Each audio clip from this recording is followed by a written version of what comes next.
Assalamualaikum warahmatullahi wabarakatuh. Lahumul Fatihah. Alhamdulillahi minasyaitonir rajim.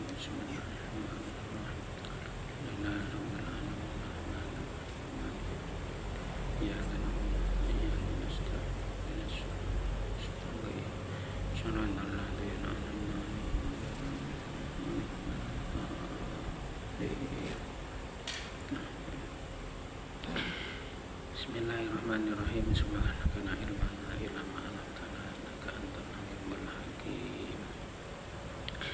Bismillahirrahmanirrahim. Halaman 33.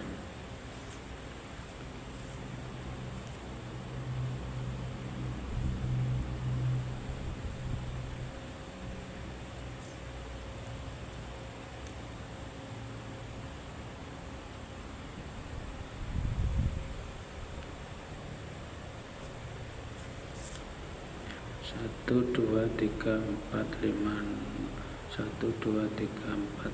6 7 8 baris ke-8 dari atas. Bismillahirrahmanirrahim. Halaman 33 baris ke-8 dari atas.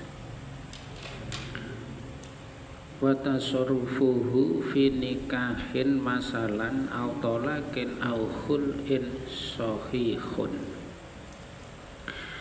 Bismillahirrahmanirrahim. Wa tasarrufuhu, adapun tasarrufnya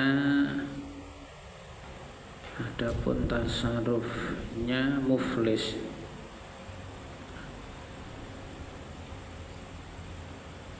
Ya, masih menjelaskan muflis. Adapun tasarrufnya muflis fi nikahin, di dalam nikah, masalan umpamanya, au tolakin atau talak, au khul'in atau khulu', sahihun itu sah. Wa ammal mar'atu, adapun perempuan, al muflisatu yang muflis, fa in ikhtala'at, apabila dia minta khulu' ala ainin, pada benda, lam yasiha, maka tidak sah. Audainin, atau pada hutang, fi timmatiha, di dalam tanggungannya perempuan yang muflis, soha, maka sah.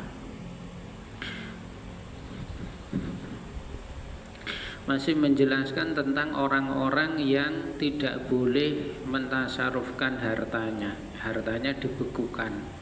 Dia tidak boleh mengotak-atik hartanya, sampai pada pembahasan muflis, yaitu orang yang sudah diputus oleh pengadilan sebagai orang yang jatuh pailit. Orang yang jatuh pailit disebut muflis, tidak boleh mengotak-atik hartanya, karena hartanya ini tersandra akan digunakan melunasi hutang, dan itu pun masih kurang. Makanya itu namanya muflis. Nah, sekarang muflis itu tidak boleh mengotak-ngatik hartanya. Kalau dia mentasarufkan hartanya itu tidak boleh. Nah, kalau tasaruf pada selain harta, misalnya nikah, tolak, khulu', itu boleh. Ada orang jatuh miskin, dia sudah diputus sebagai seorang muflis, kemudian menikah, boleh. Mentalak, boleh. Menkhulu, boleh, karena itu tidak tasaruf pada harta. Yang tidak boleh ini tasaruf harta. Tasaruf selainnya harta boleh, ya dia sholat, dia apa, boleh, masih sah. Yang tidak boleh ini kalau dia mengotak-atik, membelanjakan hartanya. Wa amal mar'atu al muflisatu. Nah, sekarang kalau contohnya perempuan yang muflis. Perempuan muflis, fa in ikhtala'at ala ainin lam yasiha, apabila dia melakukan khulu' pada sebuah benda, ya otomatis tidak sah.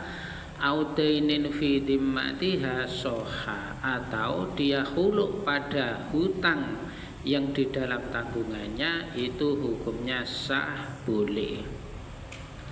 Nah sekarang ada perempuan ini sudah diputus oleh pengadilan sebagai perempuan yang jatuh miskin, jatuh pailit, jatuh bangkrut, namanya muflisah.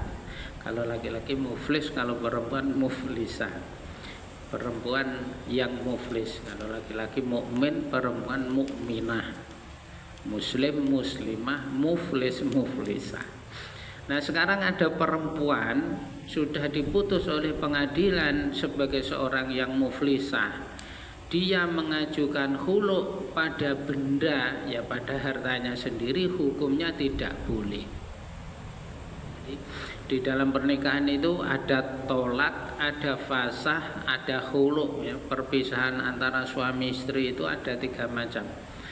Ada tolak, ada fasah, ada khulu. Kalau tolak ini laki-laki yang mencerai istrinya, kamu saya talak. Nah itu namanya ya seperti yang sudah lazim kita ketahui.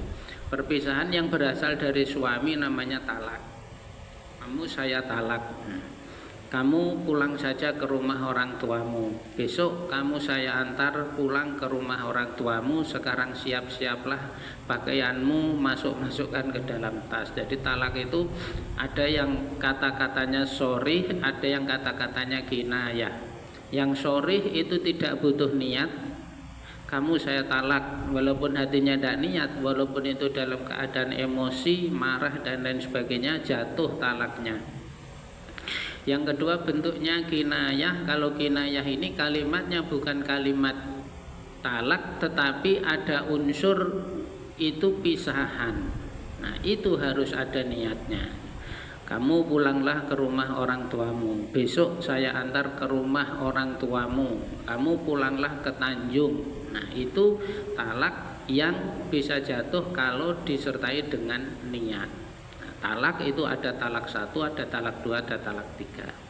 Kalau fasah ini yang mentalak pengadilan karena ada aib-aib yang ada di situ. Nanti ada ya, itu contoh-contoh aib yang akhirnya di situ pernikahan itu dibatalkan atau dirusak oleh pengadilan. Namanya fasah ya. Seingat saya itu salah satu contohnya itu ini apa namanya apa bahasanya Pak, tersumbat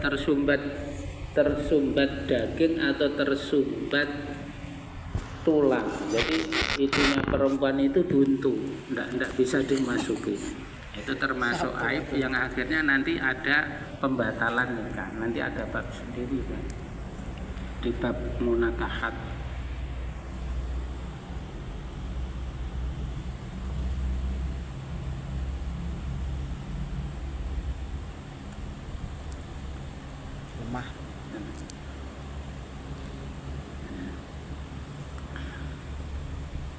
Nah itu kalau fasah itu tidak mempengaruhi pada jumlah talak.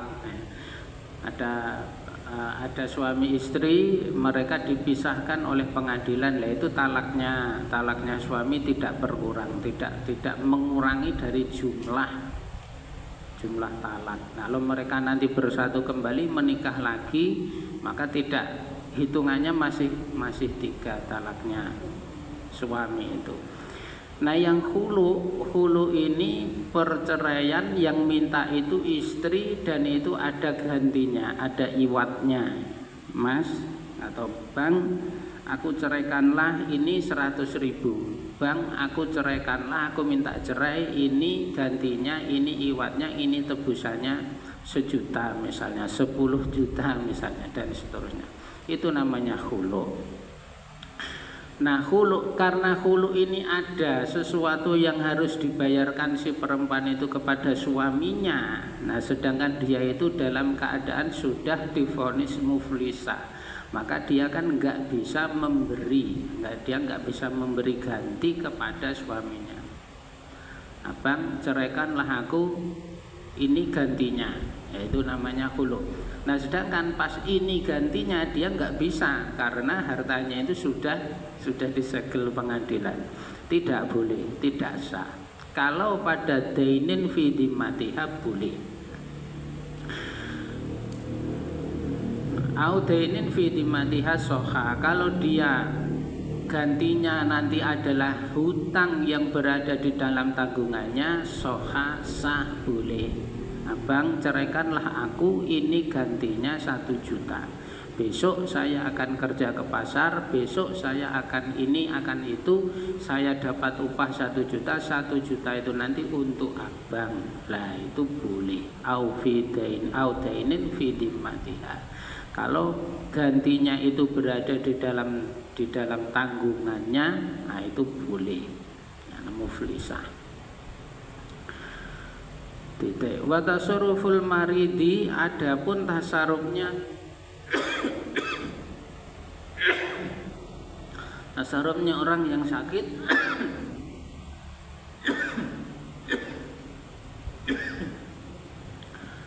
fima pada harta zada ala sulusi yang melebihi sepertiga, mauqufun itu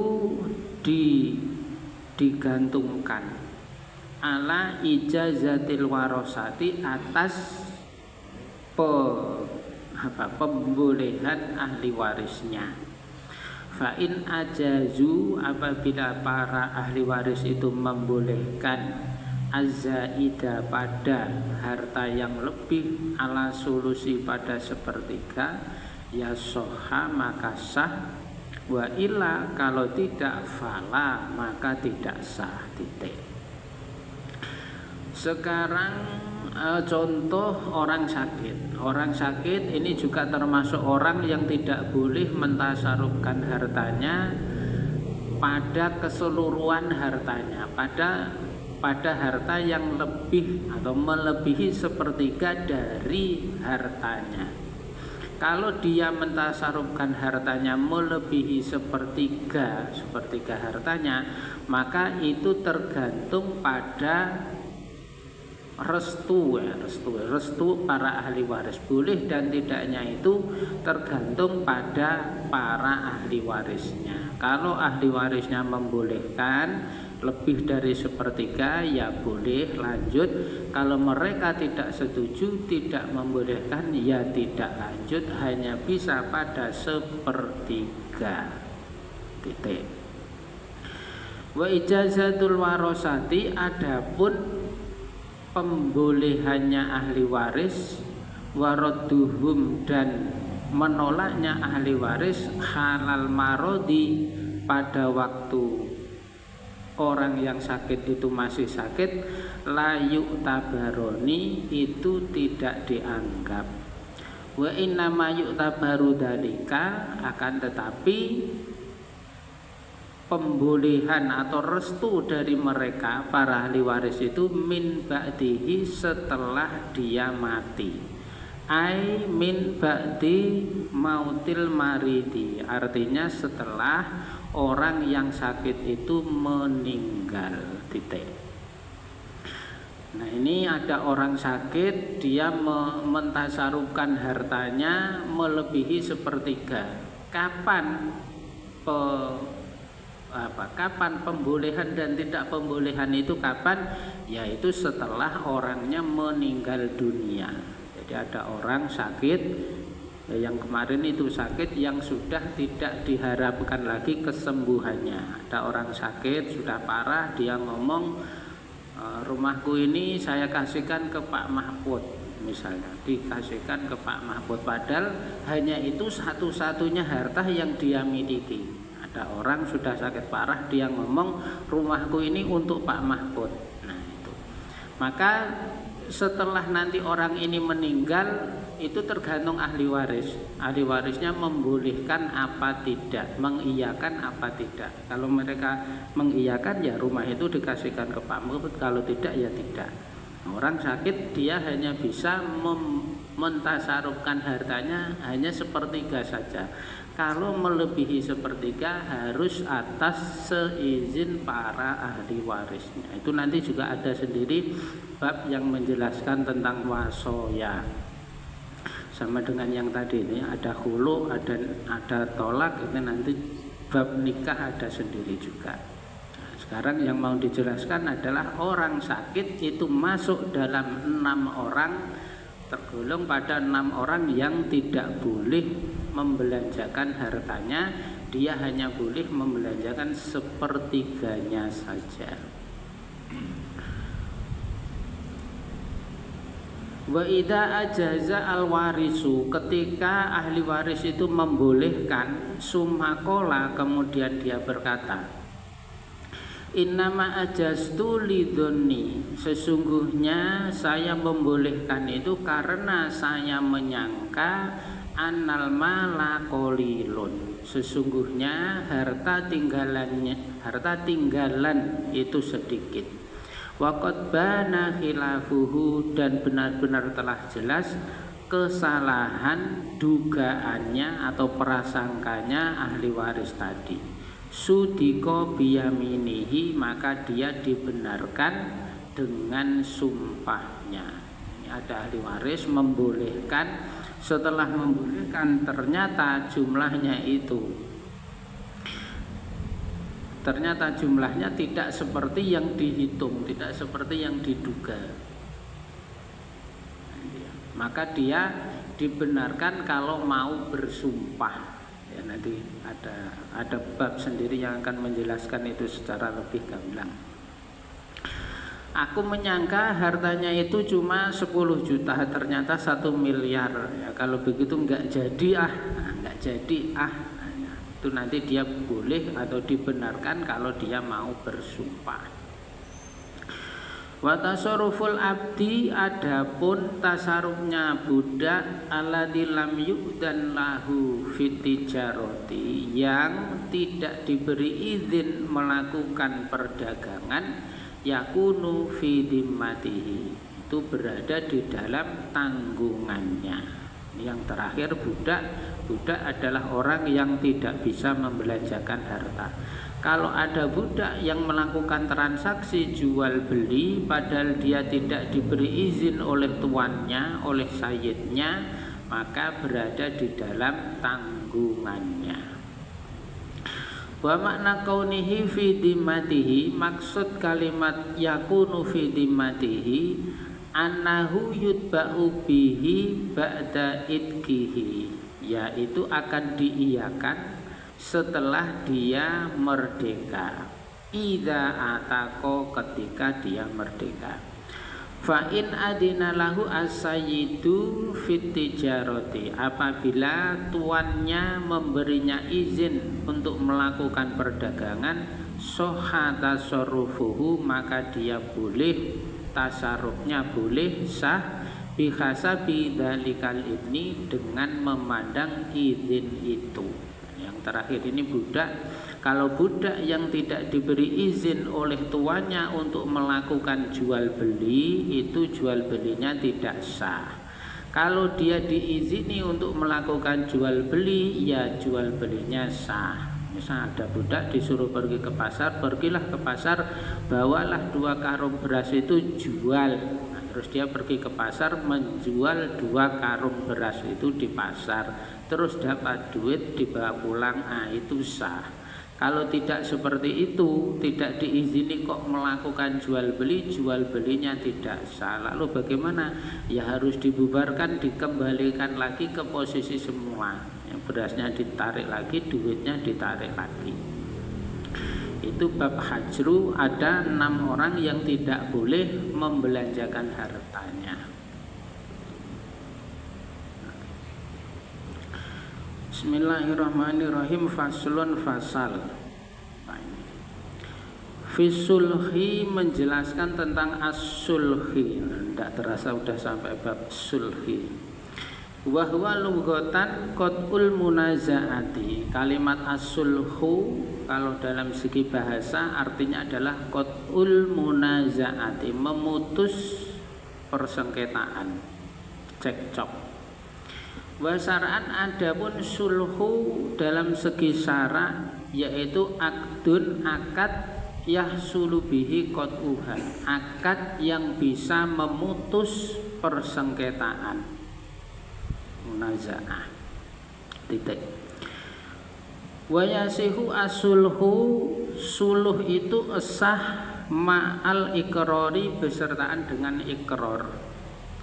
Ai iqraril mudda'a alaihi, artinya ikrar atau pengakuannya mudda'a alaih bil mudda'a bihi, dengan mudda'a bihi fil amwali, pada harta-harta, titik. Nah, sampai situ nanti namanya suluh ya. Di dalam suluh itu ada namanya mudda'a alaih, ada mudda'a bih, dan ada mudda'i. Mudda'i orang yang mudda'i orang yang mendakwa, mudda'a alaih orang yang didakwa, mudda'a bih benda yang didakwa.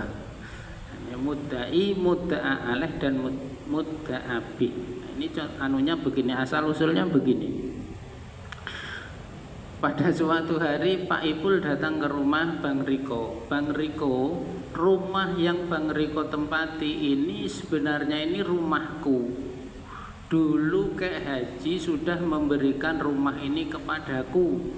Karena saya tidak sempat ngurus, rumah ini kamu tempati. Nah, sekarang dengan segala hormat Bang Riko harus keluar dari rumah ini karena ini rumah saya. Nah, suluh itu asal usulnya begitu. Itu bisa terjadi pada apa saja. Nah, ini kita kasih contoh itu dulu. Ini rumahku, nah maka Bang Riko sekarang harus keluar dari rumah ini karena ini rumahku.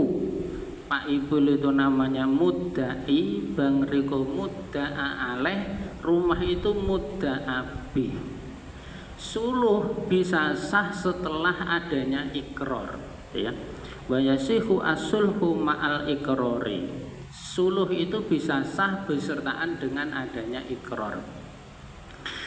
Nah, setelah mereka kedua orang ini cekcok, ya tentu tidak semudah itu. Ada orang datang sekonyong-konyong minta rumah, ada orang datang sekonyong-konyong minta mobil. Ini mobilku, dulu aku beli, dulu ini, dulu itu, dan seterusnya. Buktinya BPKB itu di rumah saya, cekcok dan lain sebagainya. Bisa rumah, bisa mobil, bisa hutang, ya kan. Toko yang kamu tempati itu dulu modalnya kan ngutang sama orang rumahku 50 juta. Kamu ingat enggak? Itu belum kamu bayar sampai sekarang. Saya sekarang nagih 50 juta, itu juga bisa terjadi pada hutang. Terus sulhunya di mana? Sulhunya terus mereka mendatangi Pak Hakim, mendatangi pengadilan, terus diadili, disuruh mendatangkan bukti, saksi, dan lain sebagainya. Terus pengadilan memutuskan, oh kalau begitu berarti benar itu rumahnya Pak Ipul, itu mobilnya Pak Ipul, berarti benar kamu punya utang kepada Pak Ipul 50 juta. Terus Bang Riko menerima. Itu namanya ikrarnya di situ. Terus Bang Riko menerima setelah adanya putusan pengadilan, itu namanya ikrar. Kalau sudah ikrar baru ada suluh. Wa yasihu asulhu ma'al ikrar. Suluh bisa terjadi, bisa sah setelah adanya ikrar. Setelah Bang Riko ini menerima, oh yalah berarti kalau begitu memang benar rumah ini rumah Pak Ipul, karena dulu sudah Kek Haji sudah memberikan rumah ini kepada Pak Ipul. Setelah ikrar terjadilah suluh. Nah, bagaimana Pak Ipul? Apa rumah itu mau kamu ambil atau suluh atau bagaimana? Oh ya sudahlah, kalau begitu saya akad suluh saja kepada Bang Riko. Ya sudahlah Bang Riko, kamu pakailah rumah itu. Nah, sebagai gantinya kamu ngasih duit kepada saya 500 juta. Nah, itu suluh. Suluhnya di mana? Suluhnya adalah Pak Ipul damai kepada Bang Riko, rumah itu dilepas tapi dia minta ganti. Nah, gantilah 500 juta. Atau tidak minta ganti, ya sudahlah. Kasihan nanti kamu mau kemana, ya sudahlah pakailah rumah itu, saya akad damai. Suluh bisa sah setelah ada ikrar. Kalau belum ada ikrar, belum ada putusan pengadilan, oh ya berarti kamu punya hutang itu kepada Pak Ipul 50 juta. Oh benar, berarti berdasarkan saksi dan bukti rumah itu rumahnya Pak Ipul. Sebelum ada itu tidak bisa ada suluh. Misalnya Misalnya ujuk-ujuk saya bilang kepada Pak Ipul, sudahlah, aku akad damai, aku akad suluh kepadamu, motor itu kamu pakailah Pak Ipul, kamu ngasih duit 1 juta kepada saya. Lah nggak ada angin, nggak ada hujan, tiba-tiba ada petir, ya kan? Ya sudahlah, saya akad damai kepadamu, sini bayar 1 juta, motor itu untuk kamu pakailah. Nah, dari mana asal usulnya kok tiba-tiba ada akad suluh, ya? Saya akad suluh kepadamu, pakailah motor itu, kamu bayar 1 juta kepadaku.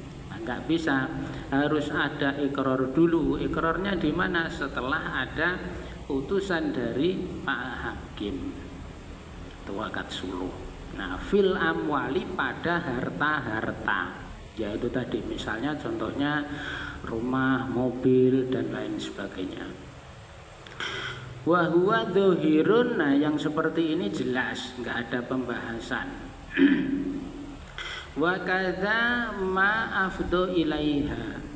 Begitu juga suluh bisa terjadi pada benda-benda yang bisa mengarah pada mal. Ai al amwali artinya harta-harta. Kaman misalnya orang sabata lahu yang tetap bagi dia ala sahsin yang memberatkan pada orang lain, kisosun yaitu kisos. Nah, ini kadang belajar fikih itu seperti ini ya, kita belum tahu kisos itu apa, khulu itu belum nyampe pelajaran, tapi di sini sudah disinggung, jadi kita kesulitan membayangkan. Huluk belum sampai, kisos belum sampai, sudah disebutkan di sini. Akhirnya kita bingung. Fasolahahu, kemudian seseorang mengakati suluh alaihi pada orang tadi, ala malin pada harta, bilafdi sulhi dengan lafadz sulhi, fa innahu yasihu, sesungguhnya yang seperti ini sah. Nah, ini contoh. Jadi yang paling banyak itu suluh itu terjadi pada harta. Ya bukan hanya harta, apa saja yang bisa mengarah pada harta juga bisa. Misalnya apa? Misalnya kisos. Kisos itu ada orang mencuri, dipotong tangannya. Kamu melukai saya, kamu melukai tangan saya, ya saya mengkisos kamu, tangan kamu saya lukai, dan seterusnya dan seterusnya. Kaman sabatalahu ala sahsin kisosun. Misalnya ada orang yang punya hak pada orang yang lain, yaitu kisos. Nah, misalnya pada suatu hari Pak Ipul pernah nabrak saya, terus kaki saya patah. Terus saya ngadu di pengadilan, saya harus mengkisos Pak Ipul karena dia pernah melukai saya, kaki saya sampai patah. Nah, ini namanya kisos. Ada orang yang punya hak pada orang lain, yaitu kisos. Saya harus mengkisos Pak Ipul, mematahkan kakinya karena dia pernah mematahkan kaki saya. Fasolakahu alaihi ala malin. Kemudian terjadilah akad suluh dengan harta. Ya, kita bawa ke pengadilan, setelah adanya saksi, bukti dan lain sebagainya, terus akhirnya Pak Ipul menerima iqrar. Oh ya, kalau begitu memang benar, saya dulu pernah mematahkan kakinya Pak Mahfud. Nah terus gimana Pak Mahfud? Pak Ipul mau dipotong kakinya, dipatahin apa bagaimana? Ya sudahlah, saya akad suluh saja, bayar 50.000 misalnya. Nah itu fasolahahu apa tadi ya? Ala malin bilafdis sulhi. Ya, akad suluh dengan harta dengan lafadz suluh. Saya akad suluh kepadamu, atas kisos itu bayarlah 500.000. Soha, maka itu fa'innahu yasihu, maka itu sah. Au bilafdil bai'i fala, atau kalau dengan menggunakan lafadz bai' fala maka tidak sah. Bai' ini jual beli. Ya, setelah ada iqrar kemudian saya bilang, kamu belilah kakiku yang patah itu 1 juta. Tidak boleh. Kalau lafadznya baik tidak boleh. Kalau lafadznya suluh boleh. Kalau begitu saya damai saja, kita berdamai, ayo kita selesaikan secara kekeluargaan, kita suluh, saya akad suluh kepadamu pada 500.000 boleh. Kalau dengan lafaz baik tidak boleh, kamu gantilah kaki itu, kamu beli 500.000 misalnya, tidak boleh. Fala yasihu. 1857. Wallahu a'lam. Maulaya sholli wa sallim daiman abada ala habibika khairi khalqi kullihim. Maulaya sholli wa sallim daiman abada ala habibika khairi khalqi kullihim.